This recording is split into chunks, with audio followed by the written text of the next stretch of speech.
Hey folks, welcome back to SmackDown. My name is Jitch. We got Fatal 4-Way in a week. We're back here with the W12 Universe. I believe the first match is to carry on the Tag Team Championship Contenders tournament, as we are about to see Mark Henry and R-Truth go 2-on-2 with Justin Gabriel and Heath Slater. Yes, I remembered all of that on my own. Hooray for me, I guess.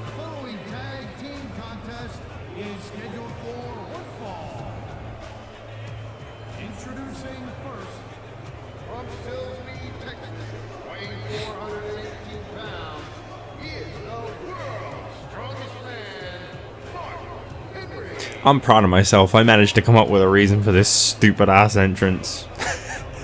I'm proud of myself.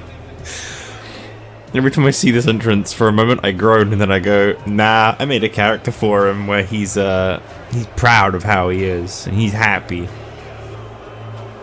He's happy that he beats everybody up.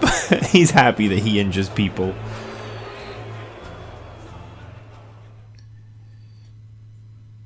Oh boy, what was I gonna say? Oh yeah, I was gonna look at the Fatal 4-Way page on the wiki, which proved to be a little tough. Matey. Alright, hang on. Where is a link to the Fatal 4-Way? There, there's a link to the Fatal 4-Way. Okay, 20th of June. That's next week apparently. Who knew on the 26th of October that the 20th of June was next week? Yeah, so it's Road Warriors, DX, Eddie and Ray, Alex Riley and Ryder, Mark Henry and Truth. Oh wow, I haven't updated the wiki in a while. It still says Eddie and Ray are in the tournament. Whoops. Okay, so what we've got coming out of this one is next week we are going to be seeing on NXT the Road Warriors up against D-Generation X in a semi-finals match of the tournament, as well as Alex Riley and Zack Ryder of the Misfits up against the winner of this tag team match.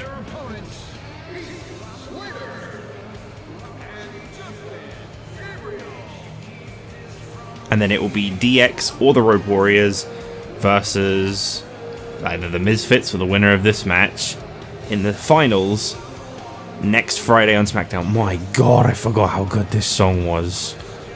This was a good theme. Back when Heath Slater actually had at least some potential and they didn't kind of blow it to pieces. He was so good. He is good. It's just that he's used really poorly. Like, he's not like a world champion, don't get me wrong, but like he could easily have won the Intercontinental title during his peak. A bit like Fandango, he's a really good wrestler. He should never win a world title, but he should have won like the Intercontinental or the US. They play it too safe these days. Too safe, I tell you. Why do Finn Balor and AJ Styles need mid-card titles? I'll tell you why. They don't. That's why. I mean, I respect that you can have a top guy drop down and kind of use them to elevate the title a bit. I do it all the time in the series, so I'm not like saying I'm better than them or anything. You know, 1 second. We haven't really had it exist long enough, but I'm sure at some point Randy Orton will go for a mid-card title as an example. You know, the Orton of the last series, he had like the history of like the guy that held literally every title, I think. Or near enough every title that was on Raw and SmackDown. I don't think he ever went to NXT or ECW. I think Orton was one of the ones that always was on Raw or SmackDown.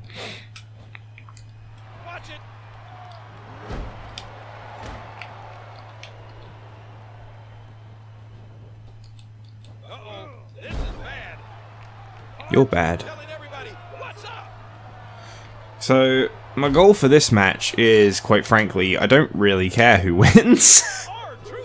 Either tag team is good with me. Either one, I think, will make a great opponent for the Misfits on NXT. We've got, when I say I don't care, I don't mean I don't care about, like, the match. I mean, like, I'm happy if I lose, basically. Like, it's all fine. I've had a week away from recording this series. I'd normally record it on a Tuesday, a Wednesday, and a Saturday a week. And I try to like get like at least 3 episodes recorded per sitting. But because these can take like an hour plus, sometimes I kind of lose my motivation by the 3rd episode, so I try not to push it, because obviously I don't want this to become a chore. I have had Raw and NXT recorded for quite a long time. It's actually a week ago from today that I recorded them, and I still haven't posted them on today, the 26th of October. I mean, one of them might have gone up by the time you're seeing this. Like, it might have gone up on the 26th in the end, because I might have finally gotten around to editing, rendering, and uploading it. But it's not that my motivation's been low for Universe, it's that I've just kind of, like, not really thought about YouTube that much the past week. I don't even really know why. I've just been kind of like, busy. I've had a lot of downtime. Nothing to do with YouTube or anything, just myself. So I guess the motivation's just not really been there. We've been recording some bits, but none of it's really gone up. Like, I think we really blew it on 2K20, because well, it's been 4 days since that came out now, and still haven't posted the couple episodes we recorded the day after. But I'll get around to it. It'll all be up by the time you see this, obviously, because that's the way it works. But like, I gotta kind of handle the recording sessions quite carefully too. Like, I've got to play 12 before I play 19. I know that now. I can't play 19 and then switch to 12. It just doesn't work that way around, because obviously I go into this one and I go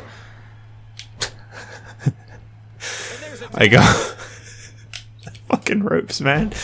I go like a little bit like, well, this just ain't as good as 19. Obviously, there's no like selling or stamina or highs and lows in the matches. Everyone's just kind of got like infinite energy all the time in the older games. The most they do is hold apart for a moment whilst walking, but they're still 100% at all times until they finally like take the pin. That's the only time they're ever not.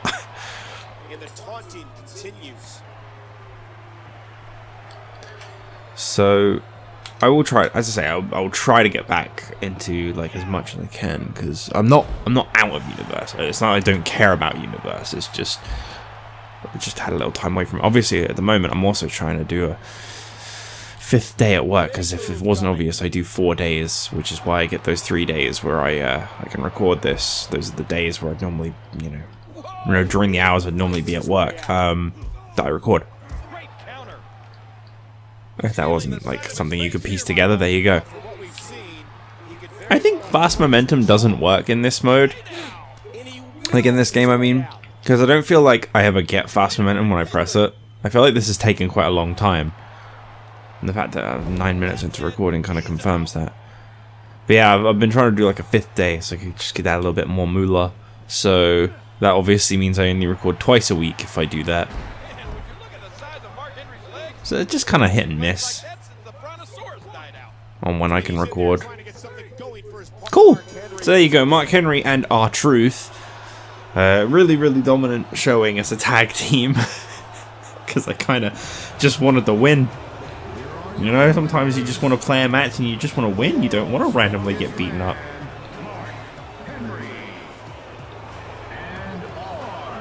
I'm so proud of Mark Henry. He went the first season with a 1-8 win-loss record, and so far in this season, he's got a 2-1 win-loss record. Talk about turning it around. And his new buddy, R-Truth, the guy that he manipulated into teaming with him by getting in the head of him and abusing him, he's gone from 2-9 to 2-1. So as long as he doesn't get another 8 more losses, I don't know why I went to say 7, all should be well. Anyway, I looked back at the video that I made before, and the preview stated that we would be seeing The Rock vs. The Miz to take Undertaker's spot in the Fatal 4-Way match at Fatal 4-Way, as well as John Cena vs. Christian, a rematch from Over the Limit / preview for Fatal 4-Way, non-title of course, and something else on the show. Something to do with either the women or John Morrison. I've not decided. That'll probably be the one that you see next, but I can't guarantee.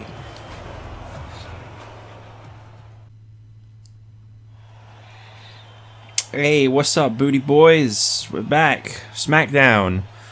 Waiting on the arrival of the former champion, Christian, who's going to face the current champion, John Cena. I don't really like that John Cena's the champion still. I haven't gotten over what happened at Over the Limit. I'm not okay with it. That wasn't in the plans.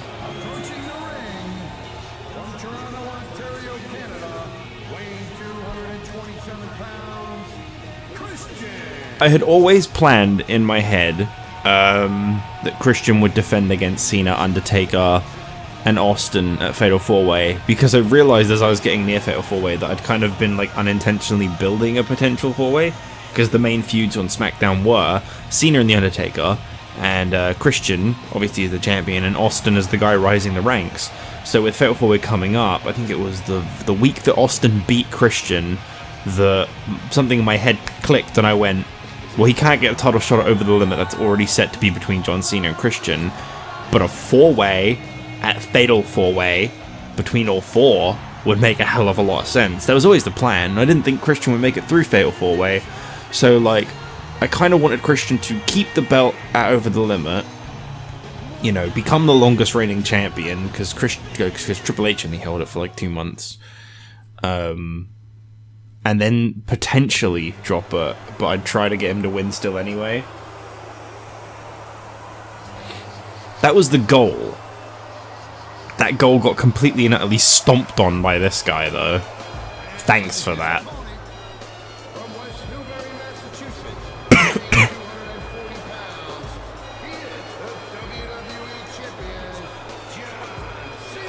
Anyway, assuming the wiki isn't too out of date, Christian comes into this match 9-9, perfect 50-50 win-loss record, which actually isn't perfect. You really do want more wins than losses. Whereas the WWE champion John Cena, well, he's also 50-50. He's 6-6. Yeah, the only difference between these two is the fact that Christian has wrestled in 18 matches, whilst John Cena has wrestled in 12 matches. It's kind of interesting. Don't really have a statistical favorite. I think I prefer the guy that dresses up like a wrestler. I want Christian to be a legitimate guy, because if you guys remember in the original series that I did before, I tried so hard to make Christian a legitimate star, and it just never happened, to the point where he had the worst win-loss record one year. He was like 0-22 by the end of it, or something like that. Or it's like 4-22, or something where, I remember it was like 20-something, I want to say 22.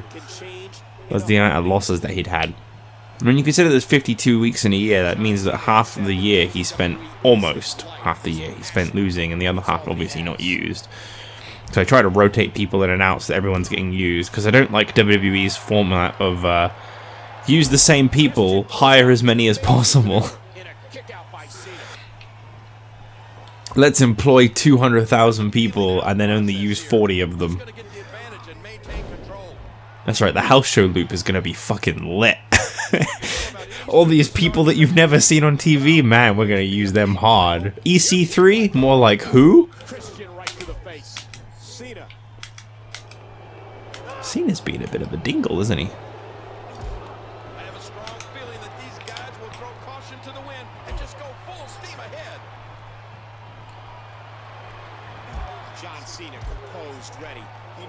This is going to be a really hard match. I'm already like completely and utterly aware that this is going to be really difficult for me to win as Christian. The problem is obviously he's a weak character in the games, and that really doesn't help.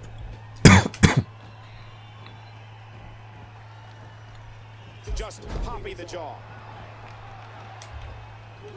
I mean, I'll take the loss. I'm not going to get salty and like quit the game if I can't win. I'm not going to like restart the match or anything. If I lose, I lose. You know, it's fine. I just kind of hope I don't. Call me crazy.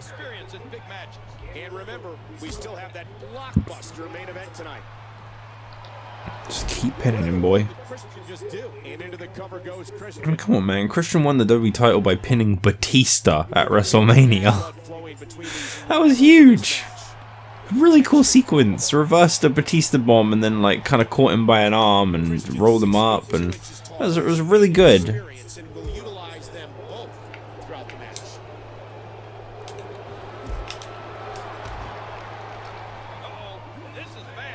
There you go. It's like an unintentional stun gun, except that you don't connect with the ropes in this game, so actually it wasn't.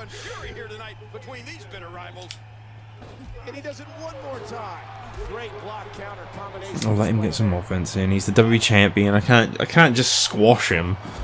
He wasn't really putting out much of a fight. That's got to be part of the changed sliders. Oh, that's probably why fast momentum doesn't actually do fast momentum. I forgot I changed the sliders. And one of those was to lower momentum as much as possible, but increase, not as much as possible, but like really low. And the other one was to increase finisher damage, so that finishes happen less often and finish matches. That's right, I forgot about that.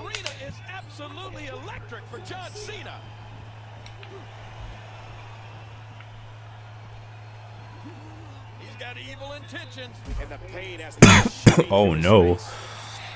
Oh, I was really hoping for some kind of cool reversal. Christian. Hey. What an incredible move by Captain Charisma. It's been some night here on Friday Night SmackDown, and we're rolling. Here's my bag, John. Great reaction. The tide has turned again. They're gonna fight to the end. He's got it. Oh no. Sell, boy, sell. And down goes Cena. Down goes Cena. What we got coming up at Fatal 4-Way? I've had a week away, so I kind of forgot. So I got to remind myself. This is me reminding myself, as well as obviously doing the whole card rundown that they do anyway. We got from SmackDown. We are going to be seeing a tag team championship match between the tournament winners, which is either going to be DX, the Road Warriors, the Misfits, or that other tag team that just won, Mark Henry and R-Truth. I don't know why I always forget about the final people in the brackets. I always forget about Henry and Truth and Gabriel and Slater. I always forgot about them. I had to actually look over the video to even remember who was left. Oh, poor guys. I don't know why it happens to them, it just does. Emotions are running wild. Of course. Should have seen that. Oh, yeah, run away. These competitors are giving it everything they have. I love SmackDown. What do you think Christian needs to do now, King? Yeah, we got tag team tournament match between the champions and the tournament winners. We got a Divas championship match between Maryse and Natalya, I believe. We got a WWE, that's the main title of SmackDown. Jeez, don't know how I forgot that one. We got a WWE championship match, which is John Cena, Christian, Austin, and the winner of The Miz versus The Rock. And then we got from Raw. From Raw, we've got the. That's where like all the 4-ways are. Like every 4-way other than the World Heavyweight. I mean, the WWE title is from Raw. We got the Divas. No, the women's title in a 4-way match, as it's gonna be Tiny Shiny, Michelle McCool.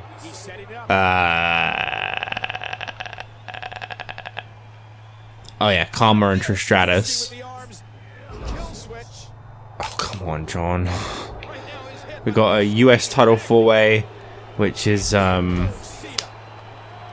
Ezekiel Jackson, Dolph Ziggler, Daniel Bryan, and Brodus Clay. Yes, that's right.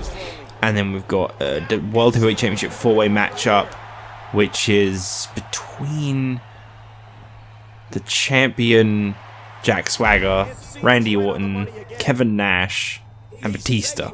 That's right. He's getting all the 5 moves of Doom in. Did I counter it? I didn't. Come on, Christian. Be one of the first guys to ever kick out of that combo. Oh, I'm so bad at the kick out system in this game. Yes! Thank you. He's just going to go for another pin because he's done loads of damage to me. So I can assure you he'll go for a pin in a second. Or he's just going to be all over me and I'm not going to get a move in.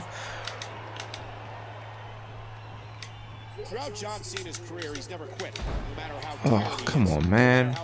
Go easy on the guy. Yeah, here we go.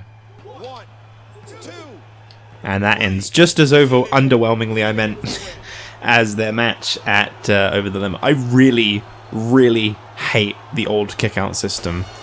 The button mash one's like worse though, because I know that you can change it to that.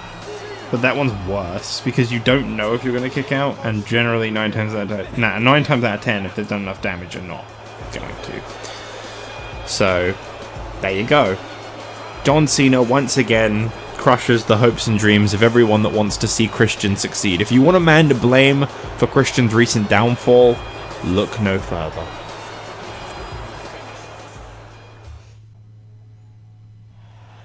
Okay, we're back here on SmackDown, and the big matches keep on coming as we got a number 1 contenders match for the Intercontinental title, which will be defended next week on SmackDown.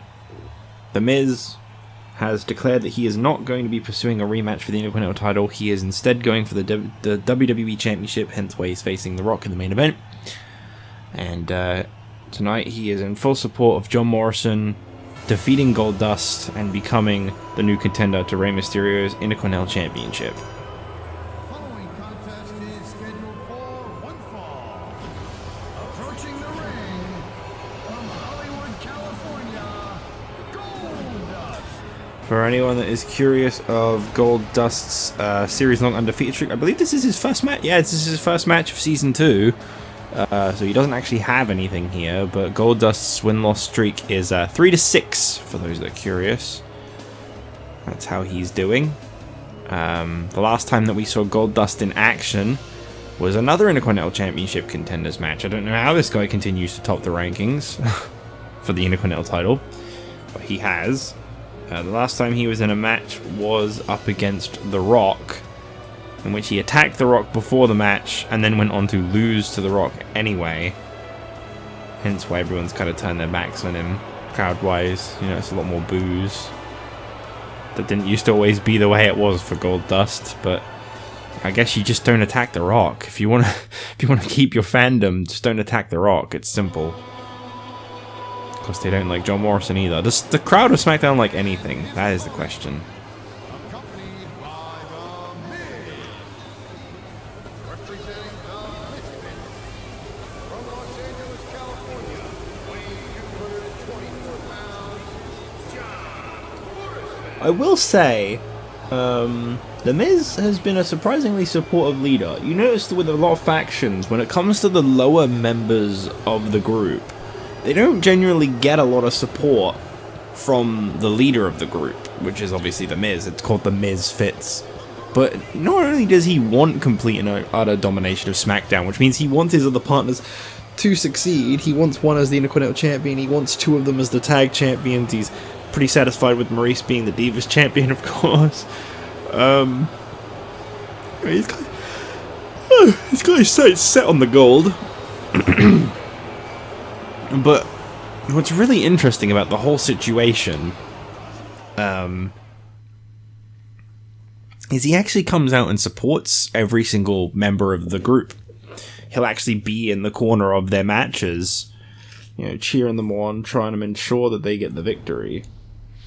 And whilst I don't like The Miz and the way that he's been, I gotta say, there's a certain level of leadership and respect to come with the fact that he actually assists the people that he's recruited. Kind of makes you think he believes in them a little bit more. Anyway, as I said before, Goldust is 3-6, I believe. Whereas I think John Morrison is 5-10. So again, we kind of got that whole what's that? That's a 30%, I believe. Yeah, because that means that he's competed in 15 matches, won 5, lost 10. And Goldust has competed in 12 matches, of which 9 matches, of which he's lost 6 and won 3. Yeah, 30%. Or 33% to be more specific. There are three members of the crowd that are right next to each other, center of the screen, moving in exact unison, looking the exact same, and it is really, really bothering me. Did they have to put the clones right near each other?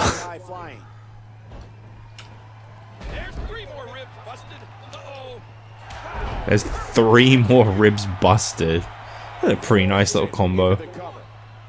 I think John Morrison and Rey Mysterio could have some really great matches. I just hope that Rey Mysterio isn't screwed out of the Intercontinental title the moment he wins it.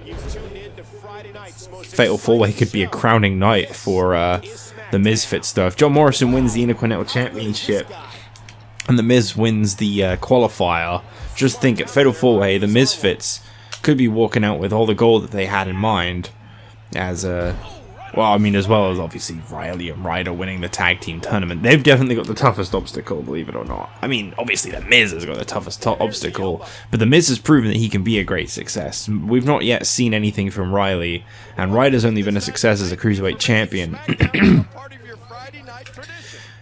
They've all got some pretty tough challenges ahead of them. I'd actually say that, believe it or not, and I don't mean any disrespect to Rey Mysterio when I say this, John Morrison probably has it the easiest, as Rey Mysterio has not exactly had the highest success rate in the past. John Morrison could be looking at becoming the Intercontinental Champion pretty easily. I mean, even Goldust, you know, he's not exactly the most successful guy. These guys share identical win-loss records, assuming I read it right and it is 5-10. I can't remember John Morrison, so I was trying to do it off of memory. That's why I'm not sure if it's true or not.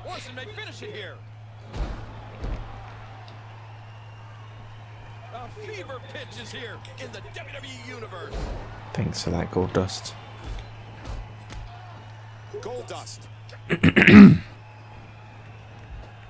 But the Miz, he's got to go through John Cena, Christian, and Stone Cold, even if he does beat The Rock tonight. Whereas Alex Riley and Zack Ryder, they've got to go through, you know, Mark Henry and R-Truth, and then either DX or the Road Warriors. Not exactly looking favourable for the Misfits. However, Morrison, okay, definitely seems to be doing just fine in this Contenders match, and already holds a victory over Rey Mysterio last week. So, I don't know. Oh, jeez. Miz really went flying. Over the top rope, and he lands hard outside of the ring. Well, this is just kind of double team work. I mean, admittedly, all that the Miz did was bring Goldust back into the ring, but it's more about how he did it. There wasn't a second of rest for Goldust there when he finally looked like he could have been getting it.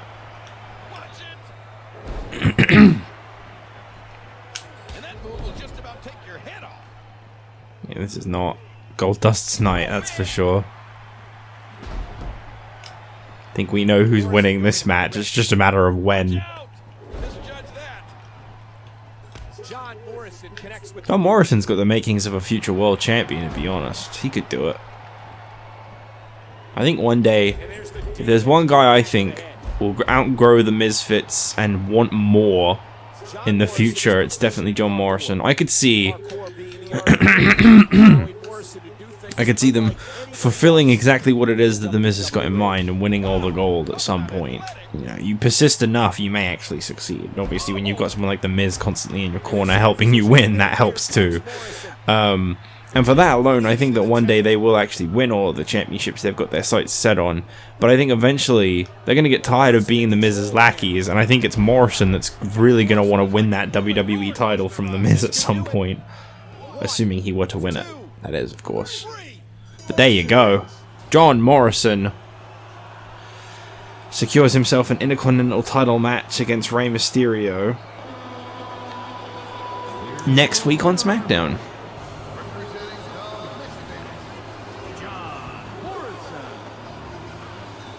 I think that the Misfits are in for a real good time at Fatal 4-Way if they can continue to succeed like this. The next goal in mind for the Misfits is Ryder and Riley's match on NXT against Mark Henry and R-Truth. So we'll see if they can advance on behalf of the Misfits. What we got here? What's happening? Oh, okay.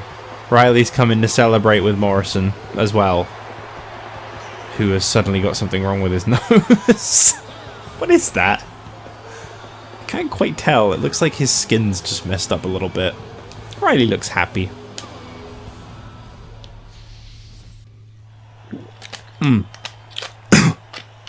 Sorry, I wasn't expecting it to load so quick. I always forget that we've got this part. That was a pretty good burp. I was proud of that one. I always forget about this little in between bit here, where I talk and there's a crowd and we wait. Oh, excuse me whilst I just brush my hair. I woke up like an hour or so ago and I haven't done that yet, and I just spotted a brush. I thought I'd do it now.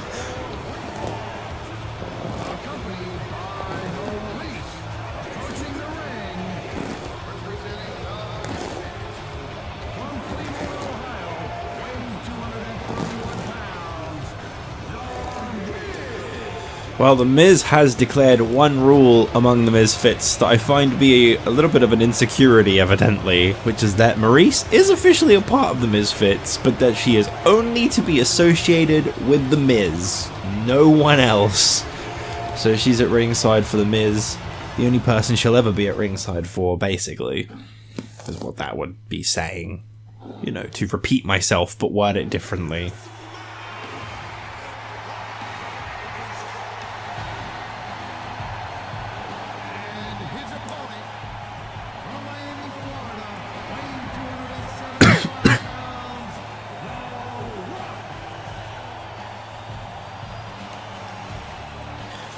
Well, The Rock, the last time that we saw him, it actually was a match against The Miz, believe it or not. That's kind of the golden part in all this, is his last match. Why is Maryse already standing on the ropes? I've never seen that before. I think that might be a glitch, because she's not normally doing it. I don't think any manager is normally just on the ropes like that. Yeah, I don't think she's supposed to be, considering I think she's actually hovering next to them.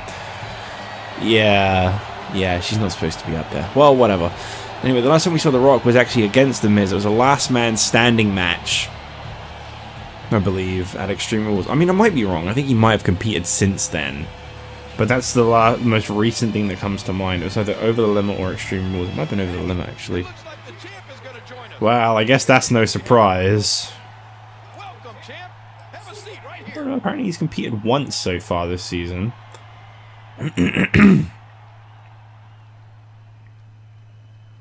Oh right, he got an opportunity against Cena in which he lost, and that's what led to Cena winning the title. My bad. Okay, well, The Rock is once again being involved with the WWE Championship, as the Undertaker has been removed from contention. We've got that weird eye thing happening again. Everyone's got white eyes. Really, really white eyes. These competitors will always be looking to unleash their finishing maneuver. And when that happens, the complication of the match can change. Moments ago, we watched as The Miz watched on, and John Morrison became contender for the Intercontinental Championship. The question is now, will the leader of the Misfits, The Miz himself, become #1 contender? Well, a contender, not the #1 contender, but a contender for the WWE Championship inside that Fatal 4-Way match at Fatal 4-Way. And this one, like they say, on any given night, anything can happen in the WWE. Ow!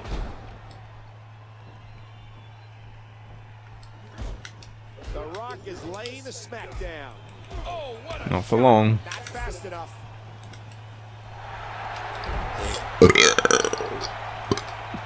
Excuse me. Yeah, but the last time we saw The Rock, other than that match against John Cena, it was a contenders match. I mean, it was an Intercontinental Championship match at Extreme Rules.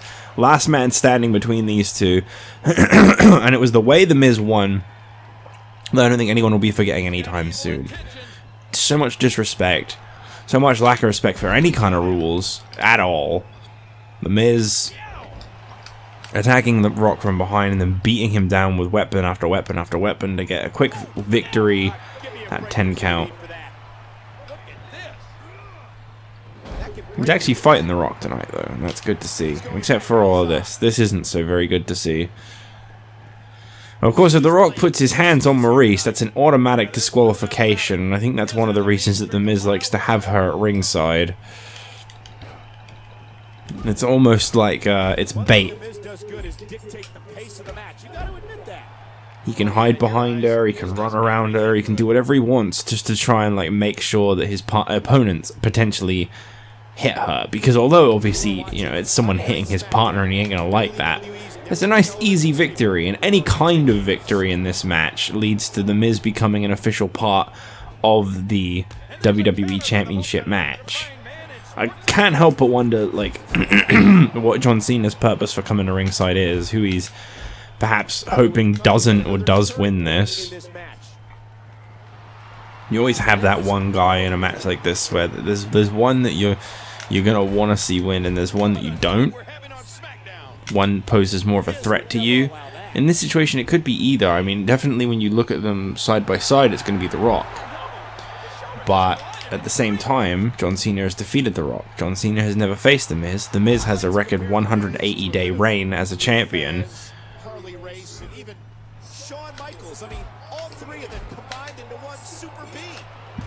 What?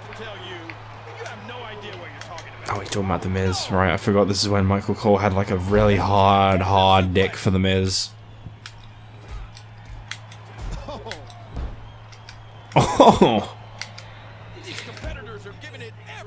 What do you think they told Michael Cole to do when he recorded that line? This will be a shout out to the people that actually listen to the videos. What do you think they told Michael Cole to do to make... Oh. You right there, Rock? I'd like to know. Smug laugh. Make a sound like you heard a joke that wasn't funny, but made you think about how great you think you are. Legacy of WWE and all the legends and Hall of Famers that come before.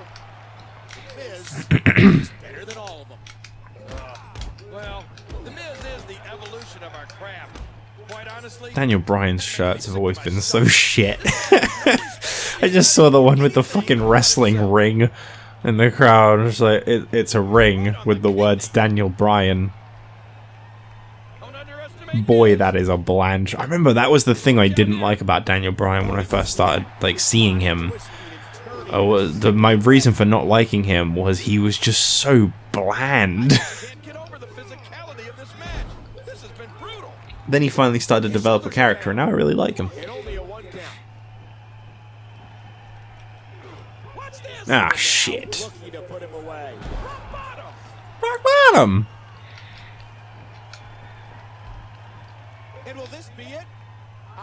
Oh, there you go. I was about to say, Maryse, please help me. I'm so bad at kicking out. It's kind of like my hopes when playing a match. It's like, I really hope my opponent never attempts to pin me.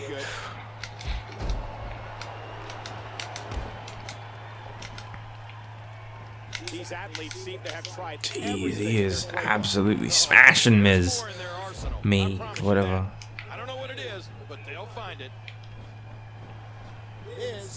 Miz. And there he goes, crashing to the floor. Well, this is more of what I'd expect from the Miz. Fight on the outside. Whoa! You can't do that! Oh.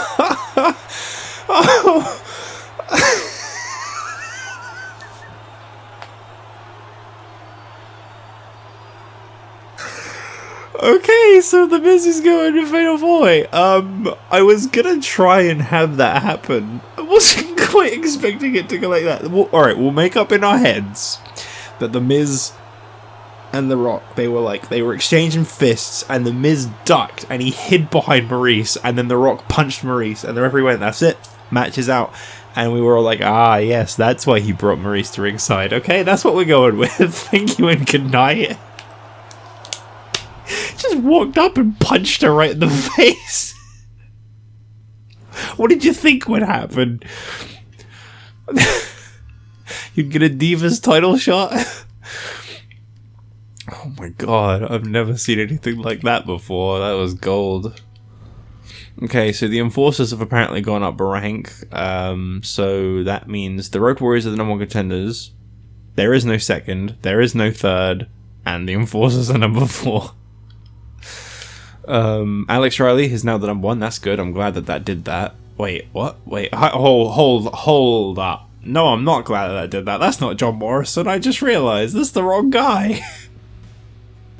Shit. Oh well. And then from this, the top 4 all remain the same, which is fair. None of them were used this week. John Cena can't drop, but he won anyway.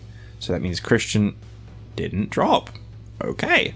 The Miz has shot all the way up to number 7, overtaking The Rock, who was number 6, but has dropped to number 8. So Shawn Michaels and The Miz have gone up. That's good to see.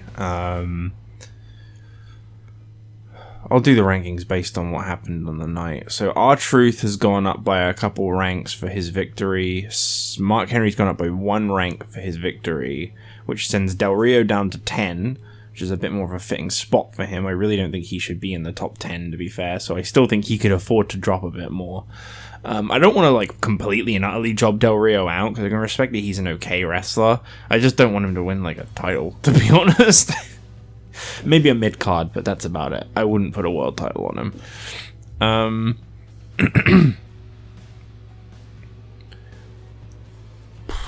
Yeah, so what else? So the tag team that they beat, Slater and Gabriel. Gabriel dropped a couple ranks. He's now the bottom ranked guy on SmackDown, and Heath Slater remained the same. In the second match of the night, we saw John Cena defeat Christian, which didn't affect anything. Then we saw Goldust take a loss, so he dropped 1 rank to John Morrison, who I don't see. Yeah, he went up by 3. Wow, that's quite a complimentary victory.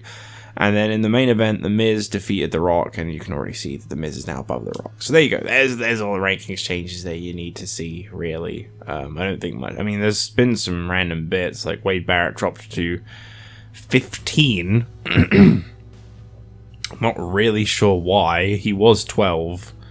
He got overtaken by Vader, Arn Anderson, and Mark Henry. Oh, right, because Mark Henry won a match. I don't know. That's weird. Anyway, moving forward, what can you expect on Raw? No. Okay, so none of that, basically. Don't we have a different hardcore champion? Didn't Kozlov drop it? Hey, he dropped it to Regal. That's right. I don't know if there'll be a hardcore title match, because obviously the video hasn't been posted, which means you haven't been able to put your votes in. So I don't know if that will be a thing or not. What have we had? So I don't actually know off the top of my head what's happened on Raw the last week, because it was a week ago that I recorded it, and I haven't done the wiki or anything, so it's not really fresh in my brain. So I can't unfortunately give you a preview for Raw. Imagine maybe we'd see Team DZ up against Ezekiel Jackson and Brodus Clay, like a tag match. Maybe we'd see something involving Kevin Nash, Batista, Orton, and Swagger, something to do with them.